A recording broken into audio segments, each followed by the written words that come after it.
Okay, I want to introduce our first speaker, which is the founder and president of Virginia Industrial Hemp Coalition, and that is Jason Amatucci. Thank you. So let me get right into it. I've got 10 minutes, and this is actually usually a 30-minute presentation I do, so I'm going to go through a lot of the slides pretty quick. I'm just going to go over the main points here, but I want to take you a little bit to know where we came from before we're going to go where we're going in the future here. Hemp, we have had a relationship with this amazing plant. Some might say the most valuable plant on earth. Go all the way back to 8000 BC, and that's when the beginning of agriculture started. So this says, it might have been one of the first times we actually had agriculture with this plant. Found in the rope and the cording and the cloth in, like I said, 8000 BC, but in 2700 BC, they found that it was medicine, medicinal attributes in the Chinese dynasties. So just to show you a little bit about the timelines here, just to give you an idea, in all the different areas it was found. Chinese dynasties, Russian Empire. Russia was a huge producer of hemp. And a little timeline here just to show you the fiber, the yarn, the paper, the sails, which were big in the founded art colony in the 1600s. The antimicrobial attributes of this crop is why hemp was used in the sails and the rope so much. And it's still why it's a great product today. And like I said, the British Navy really spurred a lot of that, and everybody knows that Virginia is tobacco, but it had a lot to do with hemp as well. One of the first laws, you had to actually grow hemp. It said if you had land and try it. And of course our presidents in Virginia, they were hemp farmers, and they are very supportive, and they have some pretty impressive quotes here about hemp. There's a little bit of showing about how the hemp break.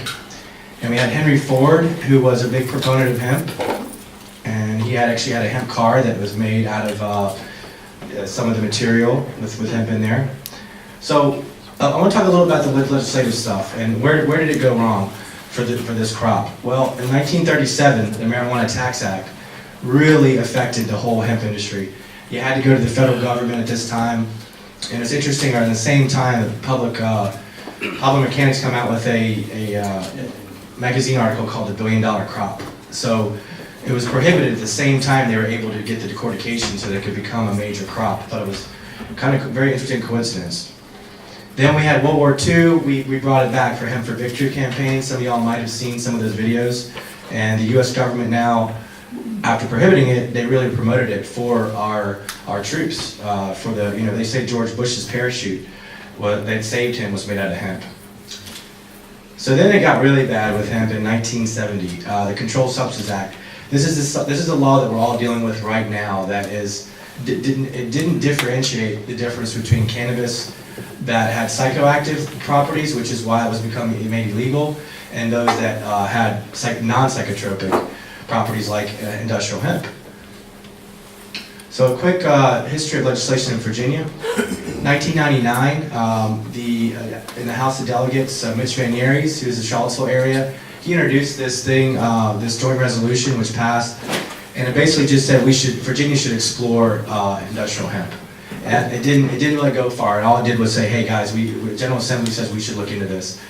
Nothing really was done. It wasn't legalized. We didn't have any farming, and there was no funding really put towards it. So it didn't really go anywhere, but it was a nice gesture to see the votes and see who supported it and who didn't. I think it passed 74 to 20 something. So there were still people against it then.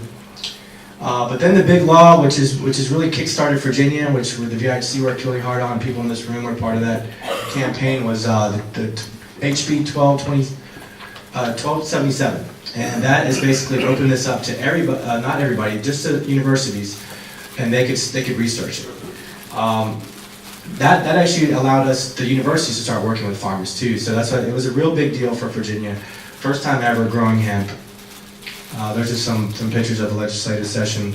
We look back in 10 years that this will be the historic law that kind of got all this started.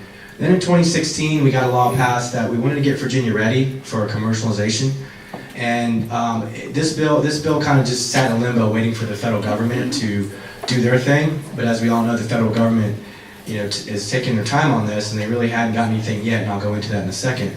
But we did a good thing here. Brenda Pogge, one of Nick's friends, got this going, and we did get this law passed. So it's still on the books. But then the big one, HB 532, Delegate Nick Freitas here in this area was a big help on this. He has really carried the torch for us with hemp and taking no prisoners on it. He believes it should be open to everybody, which we all agree with. And it's great to have his leadership on that. And we were able to make some compromises and get this bill passed.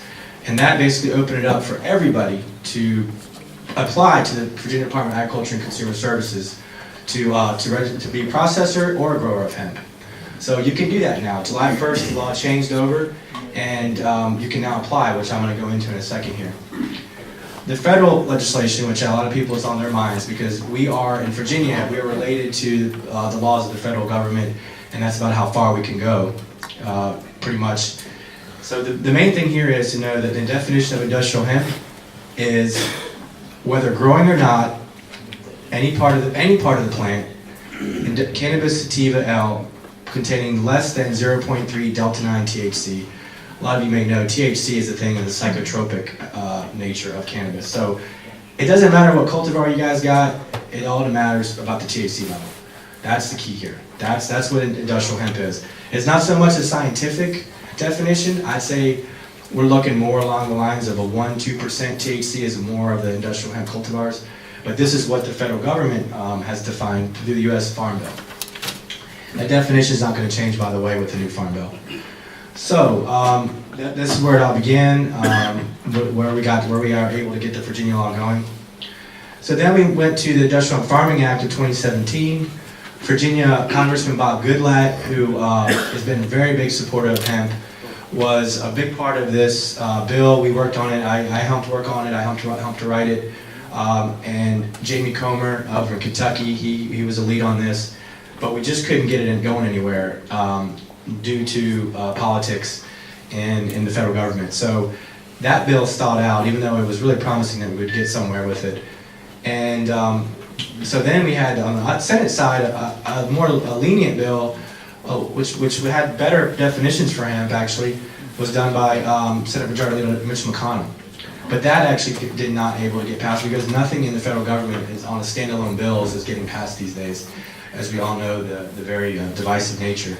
So what we had to do, or what I say we, but what the strategy is we had to put it onto the 2018 Farm Bill. This is a must-pass piece of legislation. Y'all probably, the farmers in the room probably know very much about this bill. Every 4 years, it has a lot to do with everything related to agriculture. And right now, this bill, they say, could finally legalize industrial hemp commercially. And the definition of hemp in this bill says it's all parts of the plant, including the seeds thereof, and all derivatives, extracts, cannabinoids, isomers, acids, salts, and salts of isomers, whether growing or not, with a delta-9 tetrahydrocannabinol concentration of not more than 0.3 dry weight. To make it easy, anything of that plant, 0.3 THC or less, that's industrial hemp. And it's a great definition. So that includes flower, that includes CBD, that includes all cannabinoids, right? So it's a very important definition for the law. We have up-to-date information. This is a few days ago on the Farm Bill. The reason why it's not passed yet is because of the SNAP program and Democrat-Republican politics, and has nothing to do with the hemp provisions. But a good update is McConnell guarantees that hemp's going to be in the final bill. That is a really great thing. He's the most powerful guy in the Senate, and he's guaranteeing that hemp's in the bill. So we are really happy about that. He has really helped hemp immensely and get it through. Democrats now, they say, this is a news article from CBS News just recently, and it says that because they got the House now, we might actually see a quicker passing of the Farm Bill. So we're hopeful it's going to come in this lame duck session.